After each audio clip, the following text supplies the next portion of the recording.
এবার আমি কি করলাম, আমি আমার মতো, আমি যখন আমার মতো হয়ে গেলাম তাকে নিয়ে কুয়াকাটায় ট্যুর দিলাম। এবার আখি বুঝতে পারছে রাজা কি জিনিস, রাজার মতো ভালো কেউ বাঁচতে পারবে না। আমি আখিরও দোষ দিই না, কারণ কি জানেন, আখি শেষ পর্যন্ত আমার কাছে অনেক মাপ চাইছে, কিন্তু 1.5 বছর অনেক কষ্ট পাইছি তো, এই যে বুকটা পাথর হয়ে গেছে গা, আর ভালোবাসা কাম করে না। কি করলাম, আর ভালোবাসা কাম করে না, এত ভালোবাসে লাভ নাই, এর বোধার ভালোবাসা হাউয়া, ভালোবাসাই কাম করে না, দেখলে জিদ উঠতো, মানে দেখলি তো থাবরাই। ঠিক আছে, এইবার আখি আমাদের কইছে আমারে তুমি একটা সুযোগ দাও, মাফ করে দাও। আমি আমি এটা বলতেছি, শেষের দিকে আখি আমার কাছে প্রচন্ড রিকোয়েস্ট করছে, কিন্তু 1.5 বছর অনেক কষ্ট পাইছি তো, কষ্ট পাইতে পাইতে এই বোধার বুক কাঠ হয়ে গেছে গা। আমার সামনে আমার বউ প্রেম করছে, বাল আমার বুক কাঠ হইব না, বালের কথা কন, কাঠ হয়ে গেছে গা বাল। এবার কাঠ যখন হয়ে গেছে না, এবার মাপ চাইতেছে, কোনো লাভ নাই। সাউয়া ঢাকা এলাম, ইমরান ভাই আছে না, ওই যে বিডি ইমরান, বোকাচোদা খানকির পোলারা, ওটি হলো বড় খানকির পোলা, বিউর লেগে সব করতে পারে, ওটি হলো বড় খানকির পোলা। ওইসব বিডি ইমরান বুড়ি ইমরান ওটির মারে চু দেন, ওটি হলো বড় খানকির পোলা। ঠিক আছে, ওই যে দেন না মানুষে হেল্প করে, মানুষে হেল্প করে কেন জানেন, 1000 টাকা হেল্প করলে 6000 টাকা পাইবো, এই হিসাব করে হেল্প করে। এত বিউ দিয়েন না মানুষরে, এটি খানকির পোলা আমারতে হুনেন, আমি রাজা আমারতে হুনেন, এটি খানকির পোলা। ঠিক আছে, এটি মনে করেন বিজনেস করে, আপনাকে দেখায় মানুষে হেল্প করতেছে, কিন্তু টার্গেট রাখে যে না 3000 টাকা খরচ করবো, 6000 টাকা পাবো। আমি রাজা যেমনি কইতেছি সত্য কথা, কোন ইনফ্লুয়েন্সার এরকম সত্য আপনাদের বলবে না, আমি আপনাদের গ্যারান্টি দিয়ে বললাম। ওই সাকিব ভাই, ওই সাকিব ভাই, সিগারেট দেন না আবার, কোন ইনফ্লুয়েন্সার এমনি সত্যি কথা কইব না। ওই বিডি ইমরান দেন আর বালসাল যা দেন, ওরা হইলে আপনাকে দিয়ে ব্যবসা করে। ঠিক আছে, হইলে একটা খানকির পোলা, ওই খানকির পোলা না হইলে ওর যখন প্রথম সেলুন উদ্বোধন করে আমার নামে খারাপ কথা কইতে পারতো না, ওই খানকির পোলা সাক্ষী ছিল। এবার খারাপ কথা গিল্লে কইছে জানেন, বিউর লেগা। এবার কি জানেন, উপরে এক আল্লাহ আছে, ওই আল্লাহ কি করছে জানেন, ওর সেলুনের পুটকি মেরা দিছে, মানে ওর সেলুনে ইনকাম হয় না, এর লেগে এখন সেলুন আরেক জায়গায় লইছে, বুঝছেন। এখন আপনারা মনে করেন কতজন আছে, 3000 লাইভটা শেয়ার করেন বাল, আজকে যা কইতাছে ওর মারে যদি কোনো ইনফ্লুয়েন্সার কইব না। ঠিক আছে, এবার কি হলো, মাদার চুদে কি করলো, আমার হলে উল্টা পাল্টা ভিডিও বানাইলো। আচ্ছা ভালো কথা, আপনারা লাইভটা শেয়ার করেন, আমি রাজা যেটা কইতাছি কোনো ইনফ্লুয়েন্সার কইব না। ঠিক আছে, ওই মাদার চুদে কি করলো, কইলো যে রাজা এইখানে যে এরে খানকির পোলা, তুই জানোস না রাজা কি লেগে করছে এডি, তোর ইমরানের মারে চুদি আমি খানকির পোলা, তুমি তুমি উকিল হবা না, তোমার উকিল তোমার পুটকিটা দেবো খানকির পোলা, তুই বল আমার একটা বাল ছিল খানকির পোলা। মাদার চোদ, আমার নিজের জীবনের প্রতি এখন কোনো মায়া নাই, খানকির পোলা, খানকির পোলা, তুই সবকিছু চাই না আমার নামে কেমনে ভিডিও বানাইলি খানকির পোলা, তোর সেলুন তোর পুটকিতে ঢুকবো খানকির পোলা, বেয়াদব মাদার চোদ, 2 নাম্বার বাটপার।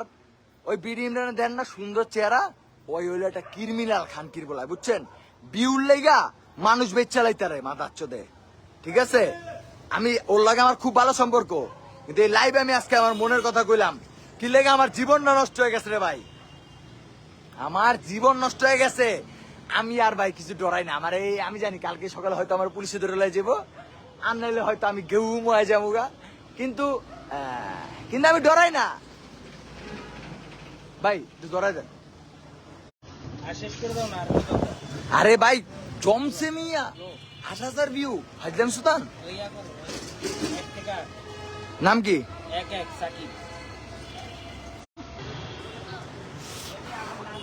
এনে দাঁড়ান, হ্যাঁ পুরোটা শেষ করে যাবো ভাই, শেষ করবো না, এই নেট শেষ আমার, আমি গরিব বর্তমানে, কিলিগা নিজের এনআইডি ছিল না, সব করছি বউর নামে, নিজের এনআইডি ছিল না, সব করছি বউর নামে, এখন 7 দিনের নেট কিনি, গরিব। শুনেন কি কই, ওই যে বিডি ইমরান ওই একটা খানকির পোলা, একবার বাংলা ভাষায় কই খানকির পোলা, খানকি আছে না, ওই যে দেহ ব্যবসা করে হের পোলা। ঠিক আছে, ওই খানকির পোলা যদি না হইতো তাহলে ওর মায়ের চুদি খানকির পোলায় সত্য কথা কইতো, ওই খানকির পোলা ইন্টারভিউতে গিয়ে যে কানছে না, ওই খানকির পোলা মদ খেয়ে গেছে, কি লেগে জানেন, যেন ওই ইমোশনাল হয়। তোর বিডি ইমরান খানকির পোলা, তোর যেদিন পাবো এদিন পিডামো খানকির পোলা। এবার শুনেন কি হয়েছে, এইবার মনে করেন বিডি ইমরান সব জানতো, এরপরে বিডি ইমরান আমার লগে বাটপারি চোদাইছে, বুঝছেন? আর যাই হোক, আমার বউ শেষের দিকে আমাদের অনেক মাপ চাইছে, কিন্তু মন উঠে গেছে গা। আখি আক্তার আপনাদের সবার ক্রাশ, সে আমার কাছে অনেক মাপ চাইছে, আমার বলছে যে আমি আর করব না। কিন্তু গাইস, আমার সাথে 7-8টা রিলেশন করছে, আমার আমি যখন অসুস্থ হয়েছিলাম না, আমাকে কিন্তু বর্তমানে এক চোখে দেখি, এক চোখে দেখি না। আমার এই চোখে দেখি, এই চোখে কিন্তু দেখি না। এই চোখে এই যে অফ করছি না, সামনে কিছু ভাই দাঁড়ায় আছে, তাদের ফেস কিন্তু আমি দেখতেছি না, ঠিক আছে? তো তখন আখি আক্তার আমার চিকিৎসা করাইছে, এটা সত্য কথা। কিন্তু আমি যখন ফ্রি ফায়ার থেকে টাকা পাইছি, তখন আখি আক্তার কেটেও নিছে সেই টাকা। যাই হোক, প্যারা নাই, 2 লাখ টাকা খরচ করছে, 80,000 টাকা কেটে নিছে, 80 না 60,000 টাকা কেটে নিছে। ওটা নিয়ে আমার কোনো প্যারা নাই, সমস্যা নাই, যেহেতু সে আমার যেহেতু একটা মেয়ে আছে, তো সে কেটে নিবে। এইবার কি হলো, আমার লাইফে এলো আরেকটা খানকি, নাম কি মৌসুমী। ও মাই গড! এইবার আমি ফ্রি ফায়ারের ইনফ্লুয়েন্সার ছিলাম। ফ্রি ফায়ার গেম আপনার হয়তো অনেকে চিনেন, সেটা ইনফ্লুয়েন্সার ছিলাম। আমার মাসিক বেতন ছিল 86,000 টাকা, ঠিক আছে? এইবার ওই খানকির জন্য আমি কি করলাম জানেন?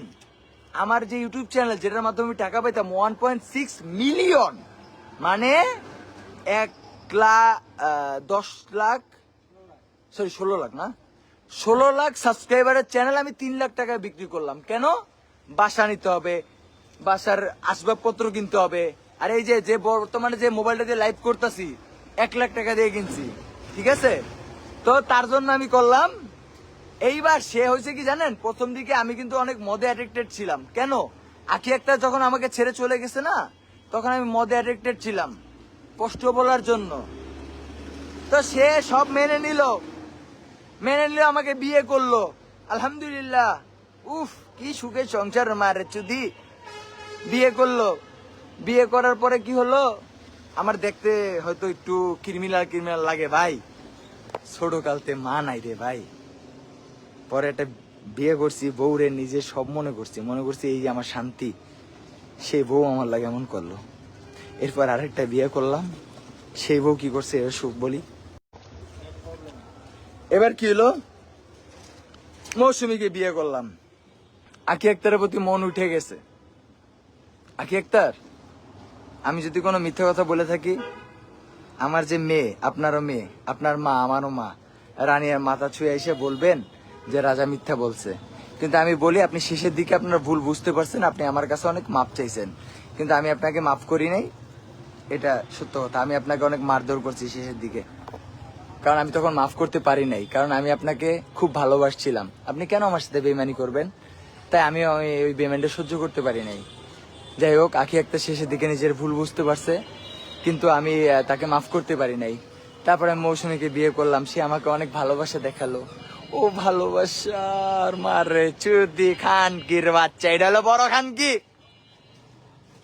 এটার পেটে কদিন পরে বাচ্চা বললো আপনাকে আমি সবকিছু বাদ দিয়ে এরই ভালোবাসলাম, এই আমার সব, এই আমার রব, এই সব, ঠিক আছে? কিন্তু এই কি জানেন, শুনবেন, আমি একটু জারি দিলে এই মনে করেন কি গো, আগে বাতার বোতার ছিল তো, হেডির কথা মনে পড়তো খালি। বাতাররা বেশি ভালোবাসতো, আমি ভালোবাসি না বলে। আমি রাজা, আমার জীবনটা আমার নামেই রাজা, কিন্তু আমার জীবনটা আমি পুরো বোঝা, আমার জীবনটা এমন ভাবে শেষ হয়েছে।